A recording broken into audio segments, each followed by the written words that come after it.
Guidance is internal.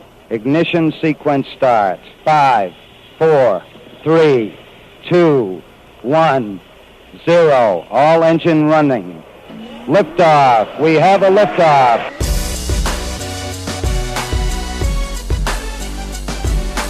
Permission to board. Permission to come aboard. Permission to board. Permission to bring me aboard. Permission to come aboard. Welcome to the Permission Granted podcast. Here's DA. All right, welcome inside episode number 29 of the Permission Granted podcast, everybody. I believe it's 29 or 30. We'll say 29 for now. We remind you that you can always subscribe to this podcast on both YouTube, youtube.com/The DA Show, SoundCloud, and iTunes. Just simply search The DA Show CBS Sports. We have full show podcast available there as well of the normal show Monday through Friday, but this is all off-the-air stuff that we like to cobble together for our weekly look inside the DA Show. So Mraz is coming up in a little bit, but a voice from the not-too-distant past, of course, for the first 2 years of the DA Show's existence here on CBS Sports Radio. Kenny Brock, the Wheels of Steel, was an integral part of things. He has now gone foo-foo, TV side of things, CBS Sports Network, making all that TV money, dollar bills, y'all, and, of course, a huge Eagles fan. So I want to ask him about this trade that went down this week, and he joins us now. Brock, what's going on? What's going on, DA? How you living? I'm doing good, man. How you doing with all the TV lifestyle? I mean, it's the rich and famous for you. Straight cash on me. Living in East Harlem now. Moved out of Hoboken, and just trying to keep my feet on the ground from all the money I'm making over here. Yeah, well,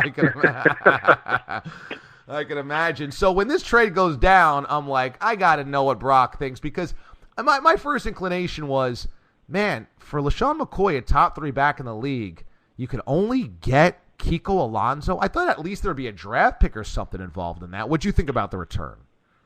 Well, honestly, I thought I was in the edit room at the time when the trade went down. It was like 6 o'clock the other day, and I was getting ready to leave, and the guy that I work with came in and said, "Yo, man, did you see the Shady trade?" I'm like, "Shady trade? What the hell are you talking about?"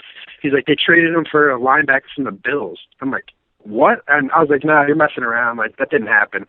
And I went to Twitter. I'm like, "You probably got fooled. It was a fake Adam Schefter Twitter. Gotcha." And then I saw the blue check mark next to Schefter's name, and I saw it, and I'm like, what the F is going on here? I was so caught off guard because there's not really been any sort of bad blood between Shady and Chip, and, he was so productive for the past couple of years. I was really surprised that they didn't at least get a first-round draft pick in return. I was thinking a second, but I thought a first round would suffice for the kind of player that Shady is and the talent that he has. So I was really completely blown away and caught off guard. And it took me about 24 hours to kind of digest what had happened. Now, with running backs these days, you could understand not getting no number one because a lot of teams just wouldn't spend a number 1 draft pick anyway on a running back, especially after that Trent Richardson debacle, et cetera. Right. But, I mean, the thing is, I can understand. I think Kiko Alonso could be a very good player, except did Chip Kelly take less here just because he wanted his own guy in Oregon Duck? It's almost like another team would have given you more, but Kelly just really loved Kiko Alonso more than anybody else would. Well, yeah, that's kind of what it feels like, and that's, something that's flying around in Philly right now, that, Chip's basically turning this into Oregon East, which it kind of seems like. I think there's like 9 or 10 guys from Oregon on the roster. And they said, from everything I've read, this trade went down in like 20 minutes, and you just kind of wonder what the thinking was behind it. Something that I would be curious to know, and I've read, is that Chip was planning on cutting Shady. Now, I don't know if that would have happened if they didn't trade him, and maybe this is kind of just like, hey, listen, we're going to get Kiko Alonso. He had 159 tackles in his first 2 years before he tore his ACL. He's obviously a really good linebacker, and he has a lot of like Luke Kuechly kind of instincts to him, sideline to sideline guy, and he's, a very downhill linebacker. So I can kind of understand it from that aspect, but just the way and the quickness in which it happened, that's what really kind of perplexes me, and I still, to this day, am kind of confused by the whole thing. Yeah, I know LaShawn McCoy's had a lot of touches, and you could easily say, well, the projection is he's going to fall off in one of these next 2 years. But I just feel like the other 31 or other 30 general managers probably saw this and were like, wait, all I would have had to give up was Kiko Alonso? I got to think there's a couple of other GMs that were saying, oh, we would have given up more for Shady McCoy. Yeah, I wonder if this was kind of a first come, first serve sort of thing. If there was, the Bills just happened to call at the right time, and Chip was just like, yeah, you know what? I don't want to shop him around, because then he's already had a lot of bad publicity this off season. With the Eagles calendar thing, with Riley Cooper being, the man in February and all that kind of stuff, and then releasing Trent Cole and Kerry Williams. And Trent Cole was, I think he's second all-time leading sacks in Eagles history behind Reggie White. Yeah. I mean, he was there forever. Now, a lot of his stats are fugazi, because they're coming the first 13 games. He didn't show up in the month of December. He was like Tony Romo. So I was okay with that cutting.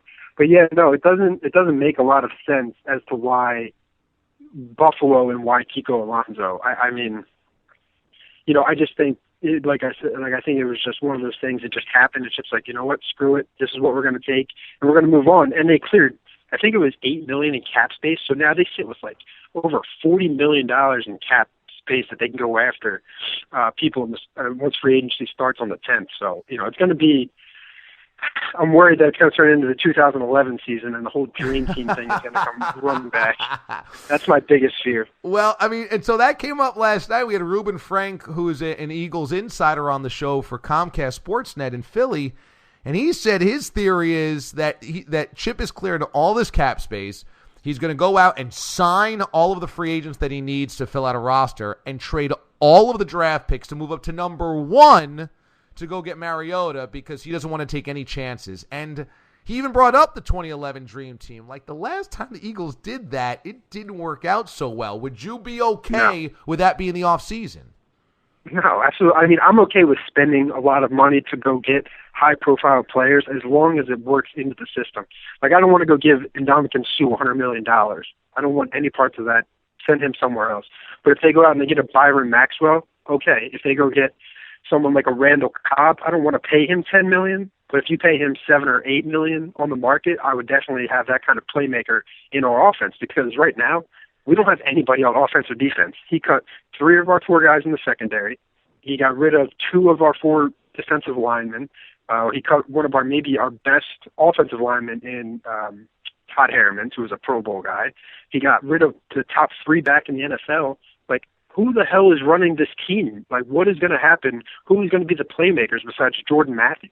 Is Jeremy Maclin going to come back? I don't know. Honestly, I think what worries me is just that that's what's going to happen, that they're going to spend all $38, $40 million, and they're going to trade up and get Mariota, and that's going to turn into an unmitigated disaster if that happens. The clock is ticking on Chip's time right now. I think it started once he traded LaShawn, and if he goes after Mariota, I will disown the Eagles without a doubt, and I will give him 2 years until he's fired. Yeah. Because Mariota will not last in the NFL. So you are that. I said that from day one. You're that anti-Mariota. Yeah, I mean, he's a soft guy. Yeah, it was cute. He had a couple good years at Oregon playing against suspect Pac-12 defenses when their guys were faster than everybody else. But we saw what happened with RG3. He was coming out and he had the same sort of hype.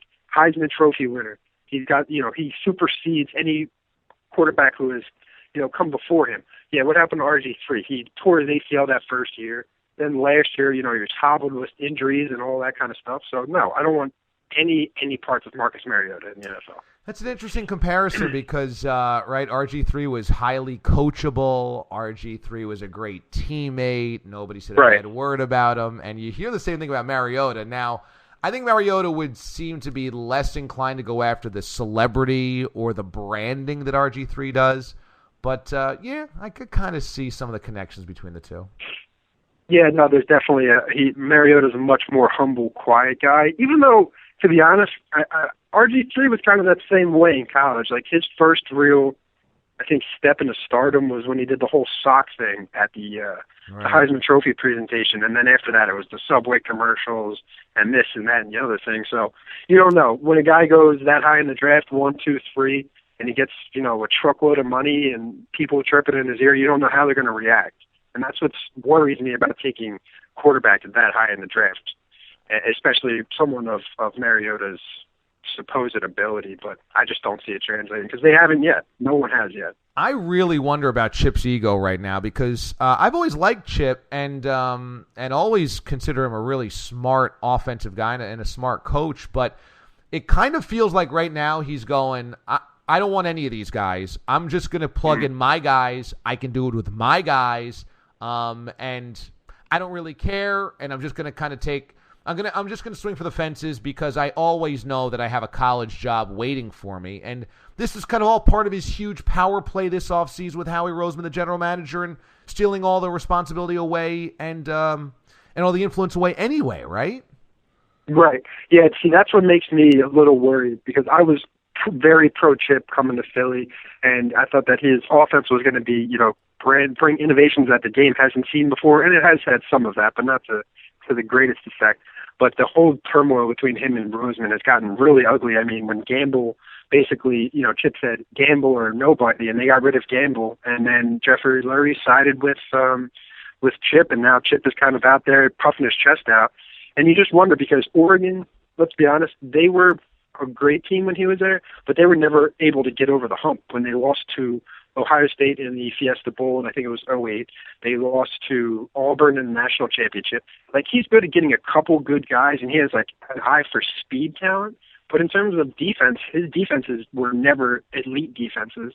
That's why I think that it's so key that Billy Davis plays such a major role in the selection of players. But, yeah, no, I think Chip is feeling himself some chip right now, and I think he kind of needs to be brought back to earth before he, basically sends himself in a downward spiral in the rabbit hole and finds himself back in college, which isn't the worst place, but Philly has never had a Super Bowl, and for him to be that guy that could bring that to the city of Philadelphia like LeBron to Cleveland, Chip would be walking on cloud nine for the rest of his life. He could be unemployed, homeless, and people in Philly would take care of him until the day that he dies. But if he does turn this to, basically dog whatever, then he's going to be basically the most hated man in Philly, and he better not even come into the airport at that point. Yeah, he's playing with fire because if they don't re-sign Macklin, you're talking about getting rid of Deshaun Jackson, Jeremy Macklin, and LaShawn McCoy, Kerry Williams, and Trent Cole in 2 off seasons. I mean, totally dismantling. Well, it was a pretty good football team, maybe not a Super Bowl team, but a pretty good one. And there's also this worry that I would have of college coaches that have all of this control coming to the NFL and just thinking they can do it that way. Spurrier totally flamed out trying to do that. Saban flamed out pretty much doing that. Petrino. Petrino didn't even have the guts to stick around more than a year. Pete Carroll has figured it out, but Pete Carroll also has a really strong GM alongside him in John Schneider and had to fail a couple of times in the NFL before I think he kind of understood what it takes. And I think college guys come into the NFL and just figure like, oh, I can just plug and play my guys like they're recruits. And it kind of doesn't work that way in the NFL. No, you have to stroke the egos. You have, these guys, a majority of them are making, more than you are. And even though Chip is, I think he's a top 5 paid coach in the NFL. I mean, these guys' egos are bigger than any college player that you'll ever deal with. And I think that that's the balancing act that, you have to find when you come into the NFL. And I think it takes a couple of years for you to kind of realize that. Now, I wonder if Chip is saying, you know what, you have an ego, I don't want any parts of you. It's either my way or the highway. And that's a really, really slippery slope that he's going down, where he's just, like you said, Macklin, Deshaun, Shady, and all those other guys that he got rid of. That's a really slippery slope to go down. And it could lead to him, his demise in the NFL sooner rather than later. You're working on all these shows around college basketball, so I wanted to ask you, going into March Madness, if I gave you the option, Kentucky or the Field to win the national championship, you would take? That's really tough. It's easy to say Kentucky, but I don't know. There's something about them where really? Yeah, I'll take the Field. Because if you get them in the same bracket as Wisconsin has that kind of slow you down, drain you kind of defense and offense that Bo Ryan so desperately loves. That could really get them out of the flow. I mean, look what they've done on the road 2 nights ago, on Tuesday night. They struggled against Georgia. I mean, let's be honest. Marcus Thornton isn't, setting the world on fire and isn't going to be a top 10 lottery pick in the next upcoming draft. And then they struggled with, Florida for a little while, Ole Miss. I mean, it's just kind of like, at some point, talent only carries you so far. I think that's one thing that we've learned in college basketball in the past 10 to 15 years. Melo won a championship, in 01, and he was basically the guy.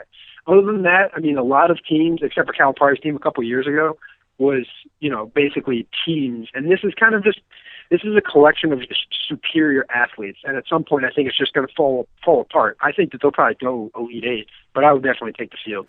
Yeah, but they're playing as a team, though, too. They play great defense, and so they can bail themselves out of bad offensive stretches because they really commit defensively. They're pretty unselfish. They don't really have one go-to guy. They seem to share the basketball pretty well. I agree they've had some close calls, close shaves. I mean, Georgia almost got him the other night.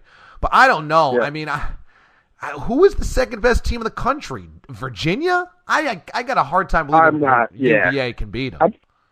I'm not in on Virginia either. I don't think that it'll be someone, that's sitting in there right now. I mean, Duke could probably hang with them, but I think you need a team that is a sharpshooting team from the outside. You need 3-point specialists to come in because there's no one in the country that can match up with them down low. You're not going to take your big guys down there and bang with them. No. Villanova, they're not going to hang. They're not going to try to bang or chestle against Towns and Lee and Willie Cauley-Stein. You're going to have to shoot them out of the gym, and that's what it's going to take, I personally think. And I think somebody, we always see it every year in the tournament. Some team gets ridiculously hot and beats teams that they shouldn't beat. And I think that Kentucky will come across that at some point this season. Yo, have you been following the Duke situation with the Suleiman sexual assault thing? Yeah. How shady is this from Coach K? It's just like it's really bizarre how everything just he was suspended, then he wasn't. And, with Chris Jones, too, at Louisville. Yeah. It's really scary how these Division I coaches think that they're kind of above the law and don't have to answer questions. Like, yeah, maybe FERPA and whatever other kind of laws are out there say, you don't have to. But you recruited a kid, and you sold them on coming to your university to play basketball and to be a star.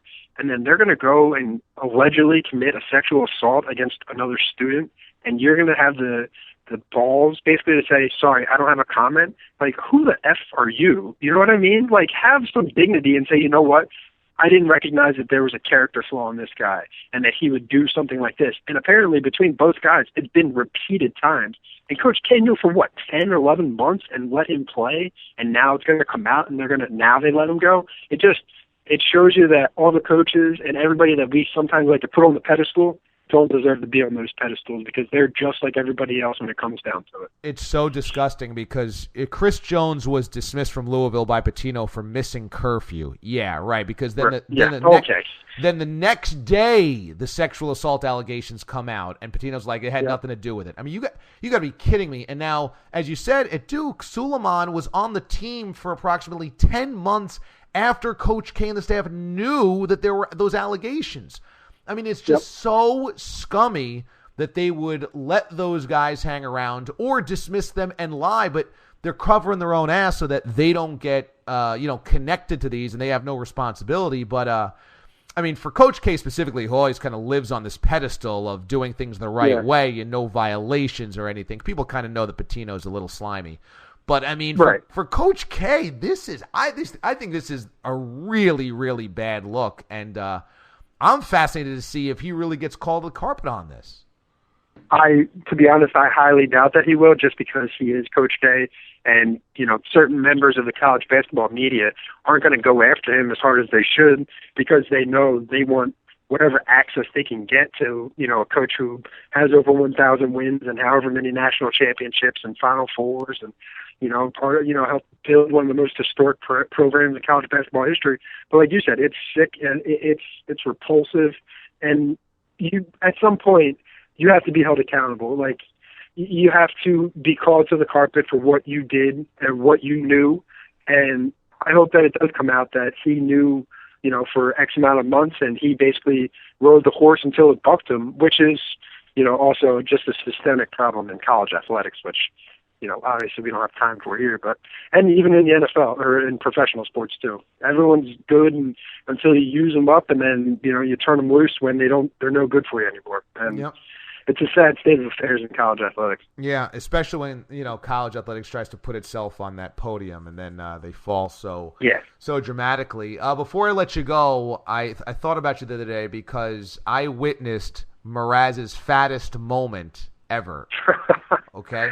I don't know if it's his fattest. I got to hear this because I've seen him be quite fat. I know. Well, I thought about your quote. Like every time he would do something disgusting, you would say like, "That's the fattest thing you've ever done." and he was before the show. He's in my studio, and then gonna go back to the other side of the glass. He's in the studio, and he is handing me the reads to do before the show. He kind of like turns to go grab the door and lets out a huge fart. I mean, huge, and it was so wet. It was. I was like, why is it so wet? And his face just got so red, and he was so embarrassed. He sharted, no doubt that he sharted. He might have, and I think I forget who the update guy was. I think it was Max. And Max is like, "Oh my God! Like, why? What was that?" And he's like, I forget what he had eaten, but it was like 2 pieces of bologna slapping in the wind, and it was disgusting, and it was so audible and loud, and I'm like, this is in a studio. Oh, and it was literally maybe 6 inches to a foot away from Max as he's about to do the update, so it's like in his face. And I'm like, how the hell did he do an update after that? I don't know. And Mraz was just like so embarrassed the entire time. Now, I know he's farted before in front of you, but as he likes to say, like, that one slipped past the goalie. I mean, were they ever that loud? I mean, this one was so loud. Well, like his patented line was if he farted, and whether if it was on purpose or if it just slipped out, he'd always look behind him and go, "Oh, is that a mouse on a scooter?" Yeah, like riding behind him. Yeah. And it's just like, I've never seen him actually embarrassed though about farting. Like normally he owns it. There's been a couple times where he's had close calls where he's like, "Joe, I gotta go," and he runs out of the studio before he basically soils himself. But I've never actually seen him embarrassed. So I think that may be the saddest thing that he's ever done. Yeah, you got to ask him about it. And it also came just a couple of days after he was coming down off his chicken challenge flu. So I'm sure his body is still not right after eating all the chicken nuggets. So it was just so fat. Yeah, but he likes to claim on all social media that he's down 20 pounds. Like, maybe you were down 20 pounds for about a half hour, but you're back up, pal. No way. I've seen pictures. You ain't that skinny, fat boy. Kenny Brock. And I hope that Ward and Morale are keeping on the tradition of keeping him in check. Because I see he gets a little bit of an ego, so I'll text him sometimes. Yeah. And just let him know that he's still fat. Ask him about Fartgate 2015. See what he says about that. I will. I was actually just texting with him, so I'm going to text him right after this and see what he said. That's perfect. Kenny Brock joining us, working over at CBS Sports Network on the TV side of things. Brock, we'll catch up again, man. Thanks. Hey, thanks, Dan. It was awesome. Good talking to you. You too. All right, welcome into the post-interview portion of the Permission Granted podcast. There's never an easy way to transition from that, Mraz. I don't know. What do we call this part? The crossover? I always save it in our folder when I go to put the whole thing down as the crossover, because when me and Kenny started our part B, we always called it side B, and it's continued over with the new assistant producers. But side B doesn't start with me. Side B starts with you. Exactly. So that's what I'm saying. So the in-between I would call either the transition or the crossover. All right, so we'll go crossover. Thanks to Brock for joining us here on the Permission Granted podcast. It was a big guest get for us this week. Listen, some days you swing for the moon, some days you swing for second base. Well, you swing for the other company that's the other side of the company that's a couple blocks away, and a guy that used to work for us. So you can always get this by subscribing to us on YouTube and iTunes and SoundCloud. On YouTube, they're up there every single week, youtube.com/The DA Show. But then on SoundCloud and iTunes, I always tweet these out. I always post them on Facebook as well. So if you're just friends with the social media aspect of the show, you'll get them. But if not, just go to either one of those and just search The DA Show, CBS Sports, and it'll come up, and then you can get them all there. So I don't know about you, Mraz, but I was wondering how you line up March and April in terms of your sports interest right now. We've got the NFL draft that we've been talking about. Right. I'm not going to put free agency in there because I think different teams have different interests in free agency. So let's put the NFL draft in there. Baseball's opening day and March Madness. Rank for me, 1 through 3, how interested or what your 1, 2, 3 power rankings are in terms of your interest for each. This probably would have been different had you asked me 10 years ago. Yeah, no, I'm talking about this year specifically. Not historically, to this year. To this year, March Madness 1. Okay. The NFL Draft 2. Baseball Opening Day 3. And you're going to say that because the Yankees aren't supposed to be good. Yeah. I find there not to be, maybe it's because I'm a Yankee fan, I just find not a lot of juice to sink my teeth into a baseball. Like, there's not enough sexy stories out there for me. I'm not A-Rodded out. I would agree with, kind of dearth of big national sweeping stories. And that's why I didn't put NBA playoffs in there, because the NBA playoffs have a million huge storylines, but that's going to be kind of later on. Exactly. So these are the next 3 big events. I would say March Madness number 1 for me, then Baseball Opening Day 2, and then the NFL Draft 3. But I wonder, I don't have a dog in the fight in March Madness. Syracuse has taken itself out. So I'm kind of I think maybe just because it's right around the corner, right? I'm salivating. I'm ready for it. Baseball Opening Day, which is nice, has never been an enormous holiday for me. This year, it changes because for 2 reasons. Number 1, I finally have a competitive team. The Mets finally feel like they're going to be at least relevant. I don't need them to win a World Series. I don't need them to even get to the NLCS. I just need them to play significant, relevant games in September.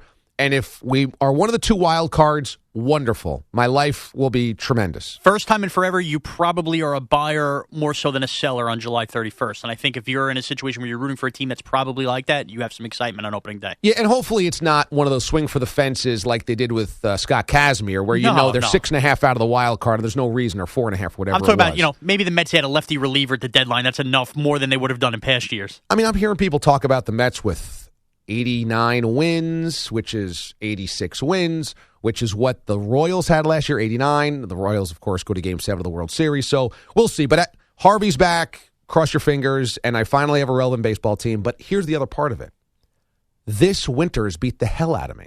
I can't take it anymore. And I feel terrible even talking about this from a New York standpoint, because Boston and New England got it so much worse than us. 100%. I don't know if that'll even melt by next winter. I mean, we've had Adam Kaufman joke about this, who sometimes fills in hosts here on the show, has done our updates, good friend of mine who lives and works in Boston from there. And he's just like, who knows when we'll see the grass? We might not. Like, they just have 6 feet of snow everywhere, constant deluge, barrage of snow. But for us here in New York, we haven't had a ton of snow, although we just got snow the other day. But it's been frigid. It's been freezing ass cold, I would say, since Thanksgiving. Yeah. Well, and we didn't really get our first snowfall in New York until the end of January. We had skated through for a while. It wasn't until like almost championship weekend. And then we had like one big storm and a couple dustings here and there, but it's been so freezing. There's been maybe 2 days above freezing the past 6 weeks that nothing melts, and your face just gets blasted with cold the moment you leave the house. And I know everybody in, the upper Midwest. We have a ton of listeners in Wisconsin and Iowa and Minnesota, and they all know what's going on. But I think there's been snow in Dallas. There's been snow in Atlanta. Tennessee has had like its most snow ever. I think North Carolina got hit with some snow. Virginia's gotten pounded. I mean, it's crazy. And so because of this, I just see these spring training vignettes and the videos, and I'm like, Pedro Gomez has never looked so good to me. It is true. It's a sign of things to come. I'm just drawn to that. I can't stop looking at it. Because even if it's 45 degrees on opening day, chances are we're not going to be buried in snow by the time, like, the melt is coming. And the warm weather's around. The smell of burgers in the air and being able to walk around a ballpark in your shorts is not that far off. We got way more snow last winter. I saw this statistic where I think we got maybe 3 times the snow we got this year. Yeah, we got major storms. We didn't really have major storms this year. In New York. But this one feels like it took more out of me because it was so cold. It was I think there were more like sub-zero days in this winter than there's ever been. There has to be. And I think that was the thing last year. We would get pounded with a snowstorm. It would take a week and it would kind of melt. And then we'd get pounded with another snowstorm. You'd be like, again, I'm going to have to dig myself out. Problem is, we had one big snowstorm. And again, it's just been so cold that nothing melts. And you just feel like it snowed every day because you're staring at the same snow that's been out there for 6 weeks. It's been too freaking cold for it to melt. How do you think Taylor Swift is doing living in New York this winter? Something tells me Taylor Swift's doing just fine. But yeah, she picked the wrong winter to come up and try to be an ambassador in New York. Is she officially living here? I think she officially has some penthouse residence. I think. So what do you think? She's got like the 30th floor on Central Park West or something? Probably an indoor pool in there, something like that. Of course. She's got it made. Let's ask this question. What would you say Taylor Swift is worth? She's probably worth $50 to $100 million. Yeah, maybe more. I would say maybe more. I would say the upper half of that. I'll put $150 million on Taylor Swift. $150 million. That wouldn't be crazy. $150 million that she's worth. So, what do you think her rent is for a penthouse on the upper? I don't think it's rent controlled. No, on the Upper West Side. So let's just say she's on Central Park West, probably somewhere just above Columbus Circle or something like that. Boy, I don't even know where to start. I would have no idea. Let's say she's got a 2-bedroom. Does she have a penthouse? I have no idea. I mean, you're talking about places I would never in my wildest even walk by. Yeah, exactly. Maybe she pays. Well, let's just do this because I've been looking for an apartment for the last month or so. Now you're really intrigued. I've done the apartment search. I here think in New DA York. money and Taylor Swift money are a little different. Slightly different, yes. Slightly different. But I can just telling you, a studio in New York City. This is going to make so many people cry.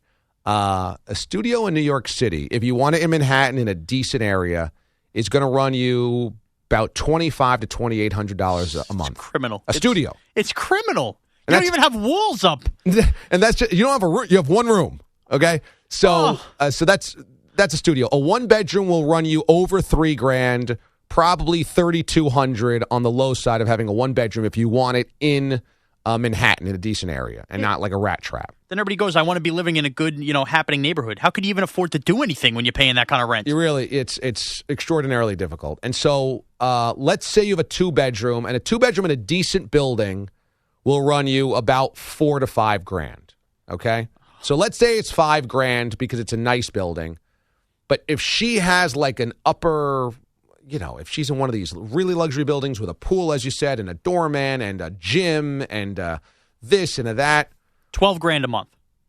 I mean, I would even say if she's in but then you have to pick the building where like Jay-Z has a place and, one of the UN ambassadors have a place. The most unbelievable security team at the front desk. And the place where Reggie Jackson moved in when he got his place. And that's probably $25,000 to $50,000 a month, I'm guessing. Oh. I mean, I'm just throwing numbers out there, but, because she can't live in a normal two-bedroom place. No, she's Taylor Swift.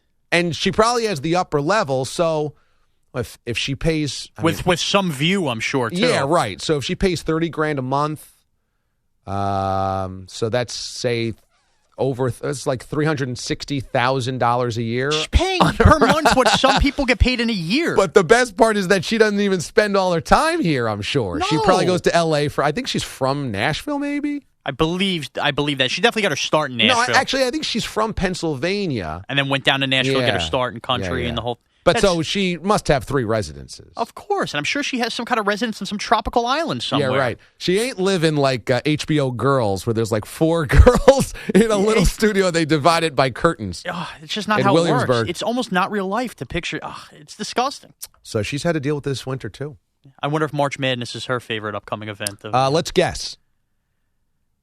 What would be Taylor Swift's #1 most anticipated sporting event?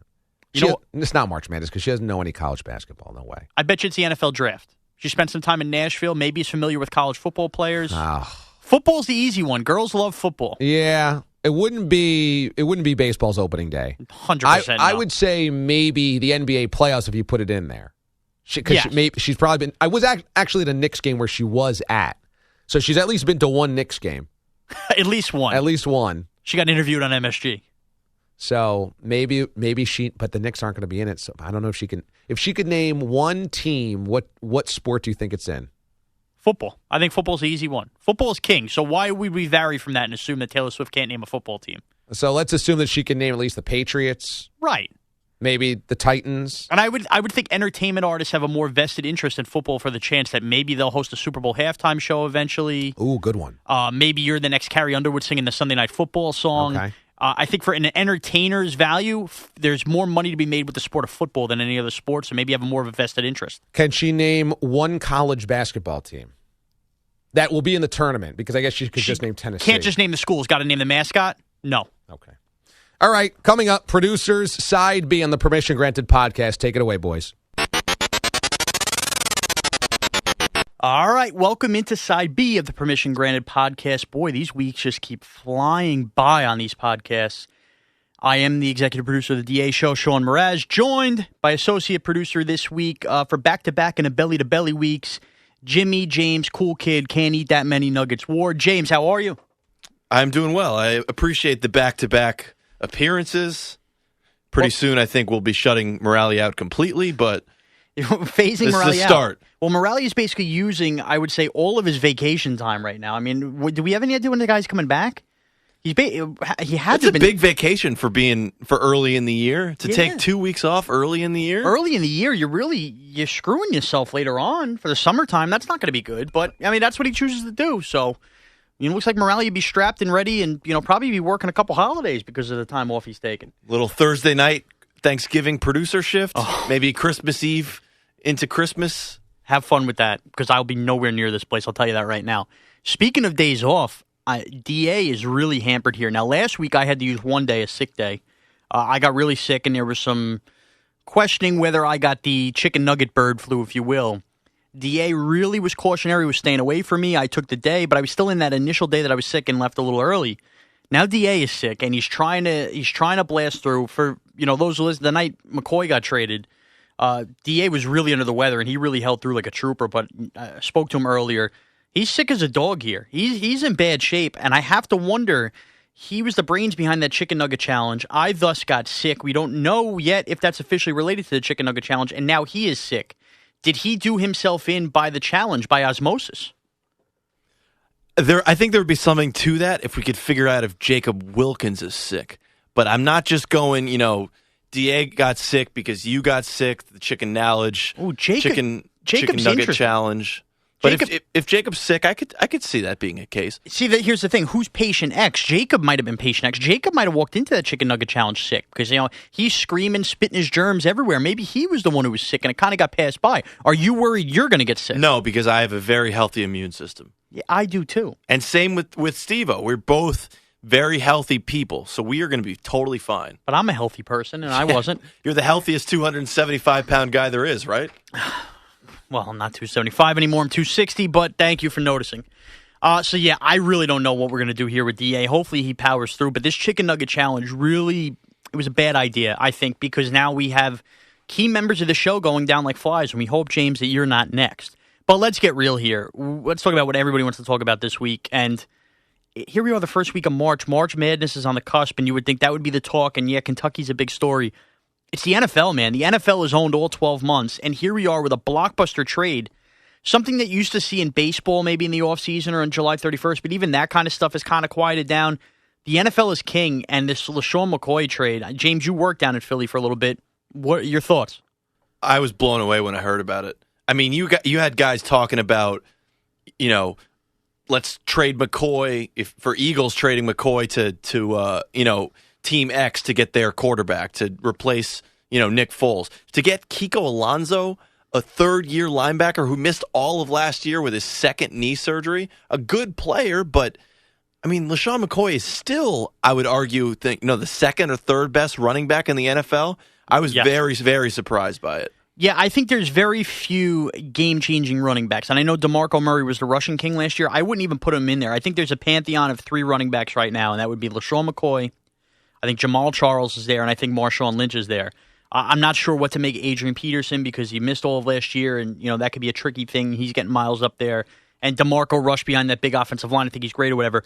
But I'm talking about game changers. Those three guys are game changers at that position, and Philadelphia had one of those guys and gives them up. And you're right, they didn't even get any more pick compensation. It was a straight-up 1-for-1, sort of like a salary dump. I guess it was a salary dump in many ways as they clear out cap room. And it looks like Chip Kelly's getting his Oregon guys, and he's trying to build up that defense. And you have to wonder if his ego is getting the best of him here and thinking he could plug anybody in on offense, just like he dumped Deshaun Jackson last year, and be just fine. I know this is going to be a deep running back draft. Maybe they get Abdullah in the second, third round, maybe Duke Johnson, somebody like that. I don't know if Chip Kelly's arrogance is going to come back to bite him here. And they got rid of their 2 best offensive players 2 years in a row. Well, and there's no guarantee Jeremy Macklin's coming back either. Let that be noted. And Deshaun Jackson had a good year in Washington. Macklin had a good year in Philadelphia. They drafted Jordan Matthews. They weren't really missing Deshaun Jackson, but I really think they're going to miss LaShawn McCoy this year. I would think so. I mean, they could get a running back in the second or third round, and there's a lot of guys, as you mentioned. But, I mean, LaShawn McCoy is one of those running backs that you keep. Well, he's a game-changing player, and I think that's one of those guys you ride out until the run is done, and he's obviously not done. And now maybe it's a situation, and I mentioned this on the show with DA, that you get out a year too early before it's a year too late. He has a lot of miles on the tires. I get it. But as long as I say you run the horse until the horse can't run anymore. And it's not like they got a major hole for him. They got a guy who already has 2 torn ACLs. He had a really good year, but again, you said he wasn't highly touted. He was a second-round pick. Right. It's not like they traded for a second-year guy who was a top 5 pick who had a great season. Kiko Alonso had he was almost Rookie of the Year. And it's genius for the Bills, too, because they played that whole year and played great defense without Kiko Alonso this year. And now bringing in Rex, who's a defensive genius in his own right. So, boy. The Bills' defense is good. Yeah, I think they were good last year without Kiko Alonso. They didn't have a great offense. But think about this. Think of the playmaker that we think Sammy Watkins is going to be. And now you have LaShawn McCoy, potentially maybe a little less, but he still rushed for 1,300 yards last year. It's not like he had a bad season. No, and what I like about this and what I like about the Bills being aggressive is we've seen now for the better part of 15 years not a real true challenger to the Patriots. I know the Jets were good those couple of years, and the Dolphins had that year with Pennington, the Wildcat. You like a team in that AFC is getting aggressive and putting the pressure on the Pats, which is what they're doing, which I think is great. And I think this is twofold in a way and kind of hurts the Pats in 2 ways because, number one, yeah, LaShawn McCoy goes and is going to be a pain in the neck to New England. Number 2, this frees up cap room and in a secondary situation for Philadelphia where they need bodies back there, where I think they maybe go after Devin McCourty now, take him away from New England.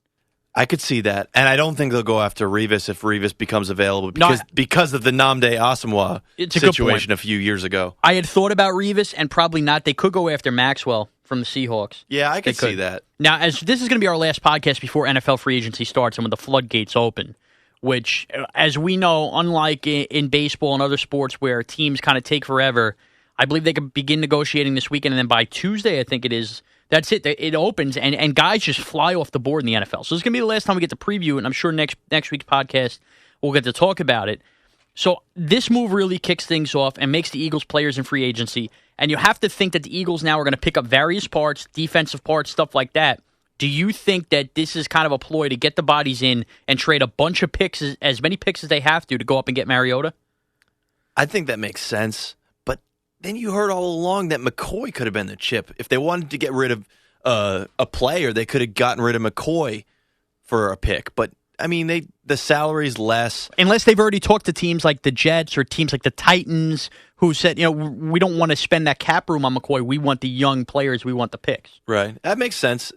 It definitely feels like it's a move with another move in mind. And here's the thing I don't understand as far as now you see that Philly's being aggressive here, and the thought is that Mariota's going to slide, and the team there with the Jets, I believe the Jets are at 5 or 6? Jets are 6. 6, okay, that he could slide to 6, and then that would make the sense where the Jets would be the ones to capitalize on a trade like that. Maybe Foles is included, something like that.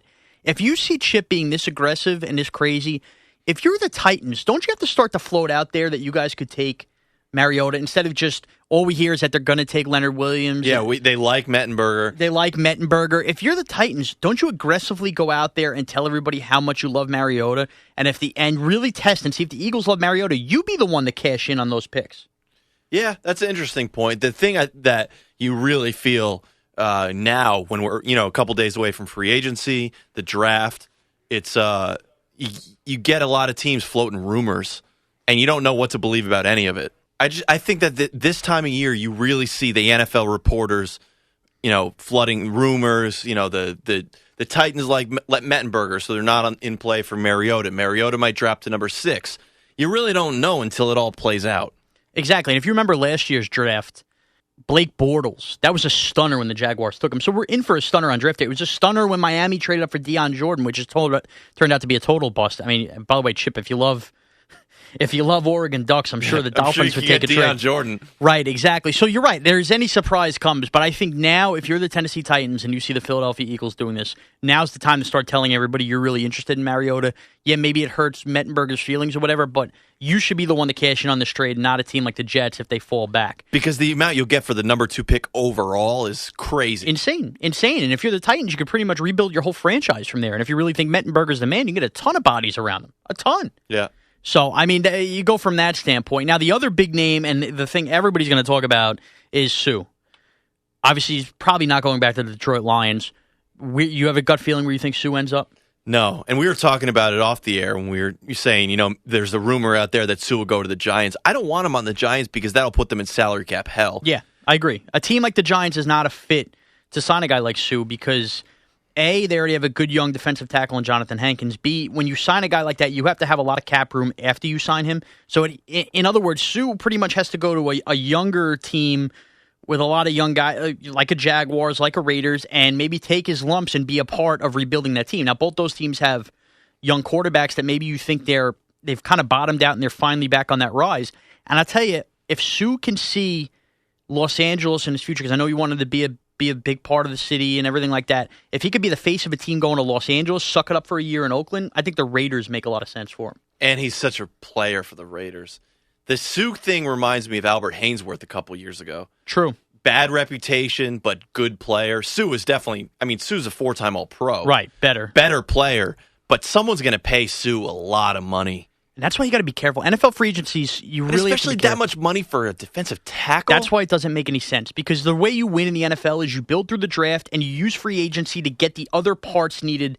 You could get big free agents, and I had mentioned this on Twitter. I know this is kind of Giants homerish. This is the second time I'm going to mention the Giants. When the Giants signed Plaxico Burress, that was a big deal. They needed a big play receiver. They used free agency the right way, and a couple years later, they won a Super Bowl from that. So you can win if you sign the right players in free agency, but that can't be the way you necessarily build your team. And I worry if you pay Sue that much money, you're kind of trying to build a team around him, and I don't know if that works. So buyer beware definitely on Sue, and who knows how he reacts once he gets that money, but I think he has Raiders written all over him. Prediction for you. Okay.